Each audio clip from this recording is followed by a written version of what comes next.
top 3 signs that somebody's about to kill themselves and commit suicide, and I share from experience. I lost a dad to suicide, a wife to suicide, and I've attempted suicide. And these are the top 3 signs. The last one's the most fucked up of all. The third sign that somebody's about ready to kill themselves is that they are emotionally detached all of a sudden.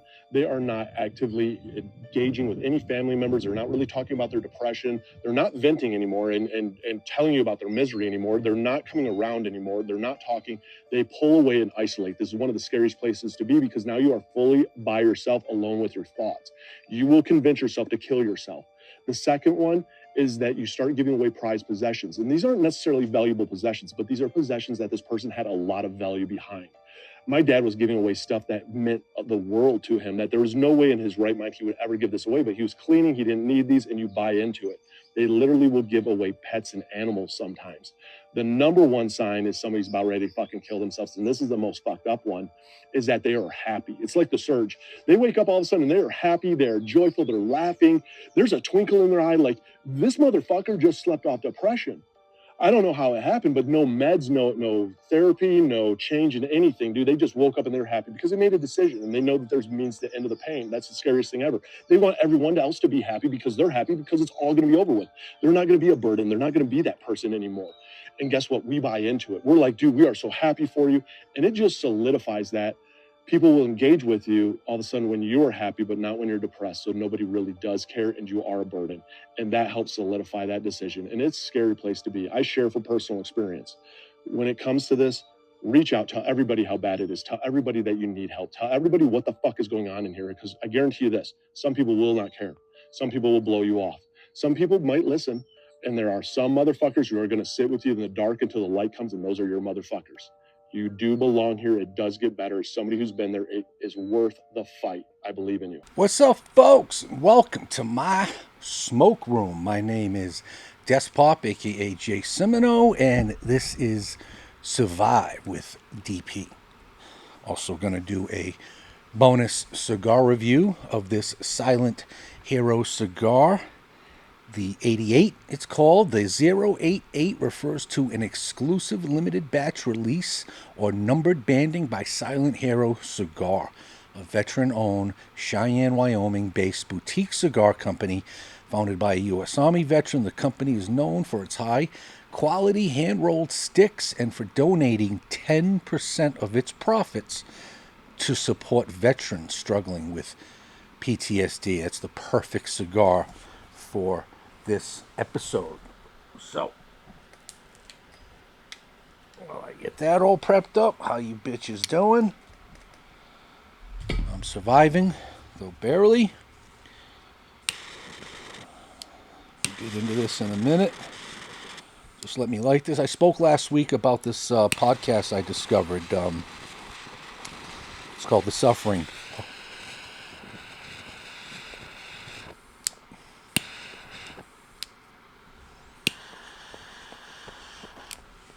Sorry, it's hot as fuck out here. I got a fan blowing directly at me as I'm trying to light the cigar. Anyway, it's called The Suffering Podcast. It's a show that's new to me. I caught one episode and immediately became a paid member of the show. The show is a game changer for me. It's basically what I wanted to do with my show, except this dude's got way more talent, man. He sounds like Mike Rowe, like a less sexy Mike Rowe. It's extremely informative and entertaining at the same time. I try to entertain with humor because it's all I have. Want an example of that? Check out my buddy Joe Shum. When your mom gives me a Tampa trombone first thing in the morning, what is that? When the gentleman is on all fours and the other party is licking and blowing air into the asshole while pulling down on the nuts and jerking the cock in a forward motion. See? That's all I got. That's all I got for you. Laughter. So this is primarily an X-centered show. I pull people off of X and pull them into my show.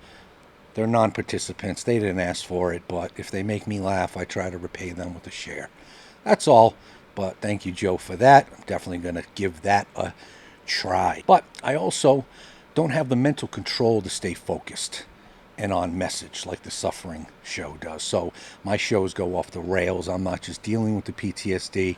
I also fight a major brain injury, so I'm fighting two demons. And it shows, man. It shows in my work. I'm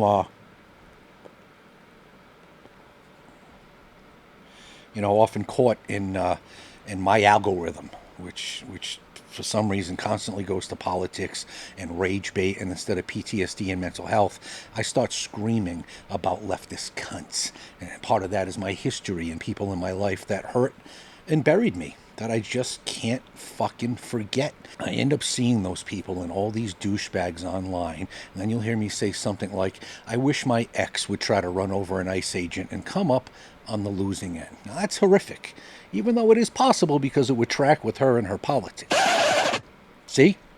There I go again, saying awful things that don't help me, or my brain, or my situation, man. My mind is just stuck on revenge instead of forgiveness. Now, forgiveness is not forgetting. I'll never forget what some have done to me, what my own police department did to me, some other shit going all the way back to my childhood that PTSD seems to have brought back and amplified, man. I need to learn what I already know, that I can forgive. Problem is, I'd rather just forget it all, and I can't separate the two. And here I drag in the hell of my mind. The battle is day to day, minute to minute. Every time I think I have it licked, it being the S word, I don't. I fall back even deeper. I often go on a good luck streak where everything starts to fall in place, and then I put my mind on cruise control and I skip my daily mental gymnastics because they are so fucking exhausting. And then before I know it, I'm in a deeper mental hell than before the awesome run of positivity. I truly can't take a day off from my mental gymnastics, man. This is my life, and it sucks. At what point do I just get to rest?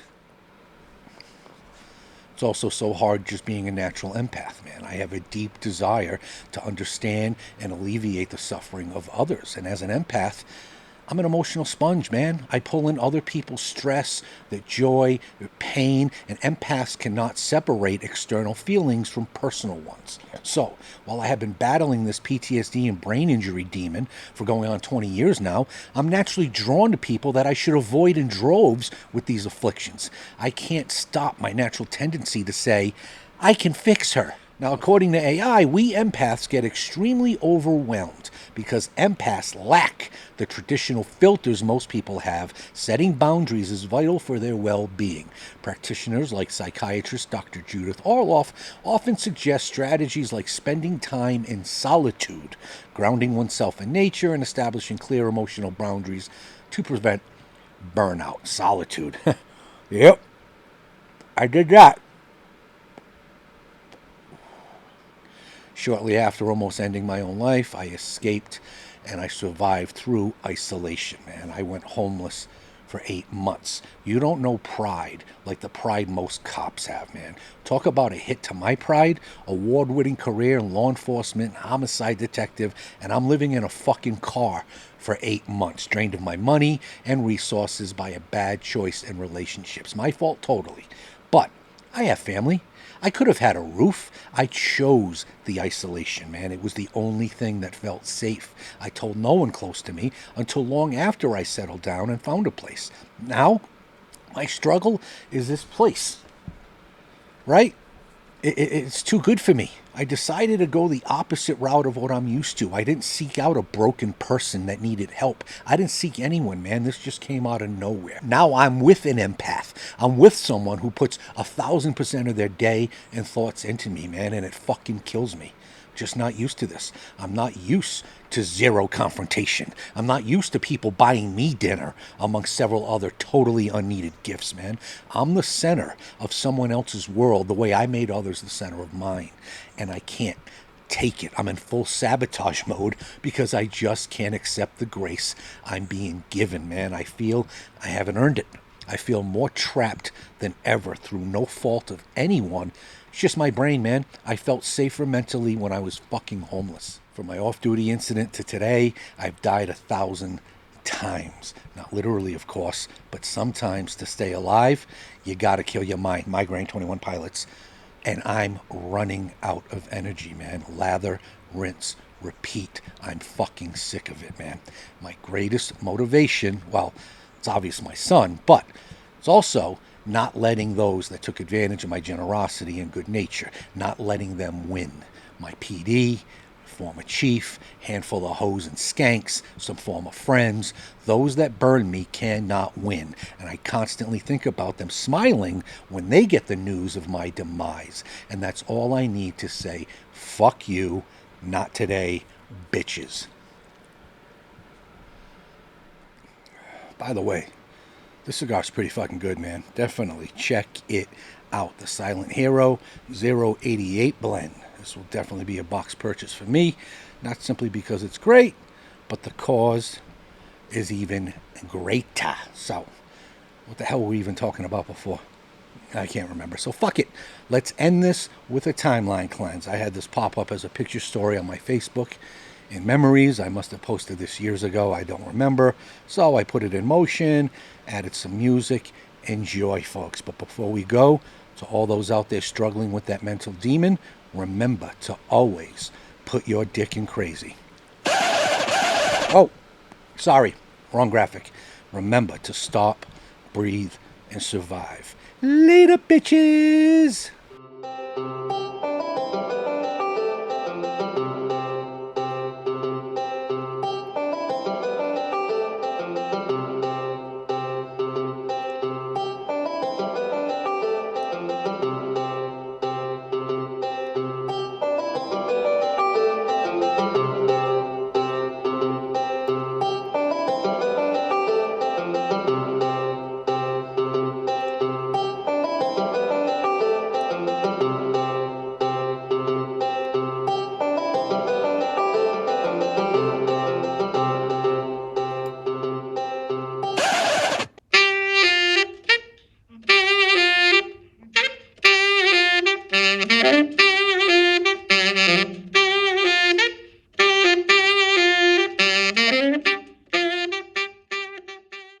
Cause sometimes to stay alive, you gotta kill your mind. You got DP'd.